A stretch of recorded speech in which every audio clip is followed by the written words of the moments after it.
வணக்கம் ஃப்ரெண்ட்ஸ். இந்த மாதிரி நம்ம ப்ளவுஸ் கட்டிங் போடும்போது நமக்கு ஆம்கோல் கிட்ட வர சுருக்கத்தை எப்படி சரி பண்ணுறதுன்னு பார்க்கலாம். நீங்கள் வந்து அளவு ப்ளவுஸ் வச்சு போட்டாலும் சரி, இல்லை வந்து நீங்கள் மெஷர்மெண்ட் எடுத்து கட்டிங் போட்டாலும் சரி.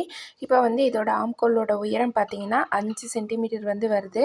மேலே வந்து இந்த இடத்த நீங்கள் வந்து சேர்த்தாதீங்க. இந்த 5ல் 2க்கும் பாதி பார்த்தீங்கன்னா வந்து 2.5 இன்ச் வரும். அந்த இடத்துல ஒரு மார்க் பண்ணிக்கோங்க. நெக்ஸ்ட்டு வந்து பார்த்தீங்கன்னா இது வந்து எக்ஸ்ட்ராவாக தையலுக்கு விட்டுருக்கிற கிளாத்து. இப்போ இதுக்கும் வந்து இடைப்பட்ட கேப் பார்த்திங்கன்னா 4.5 இன்ச் வருது. அப்போ அந்த 4.5 இன்ச்சுக்கு இது 2க்கும் நடுவில் பார்த்திங்கன்னா 2.25 வந்து வருது. இந்த இடத்துல ஒரு மார்க் பண்ணியிருக்கிறேன். இப்போ நம்ம பண்ண இந்த 2 மார்க்குக்குமே இடையில வந்து இதை வந்து நம்ம இந்த மாதிரி ஜாயின் பண்ணி இப்படி கொண்டு வந்துடணும். இதுக்கு வந்து முன்னாடி இருந்தது வந்து பார்த்திங்கன்னா அளவு ப்ளவுஸில் இந்த அளவில் இருந்தது. அப்படி இருக்கிறப்ப இந்த இடத்துல நம்ம கொண்டு வரும்போது நம்ம இந்த மாதிரி கட்டிங் பண்ணும்போது நமக்கு வந்து ஆம்கோல் கிட்ட சுருக்கமோ லூஸோ எதுவுமே வராது. ட்ரை பண்ணி பாருங்கள்.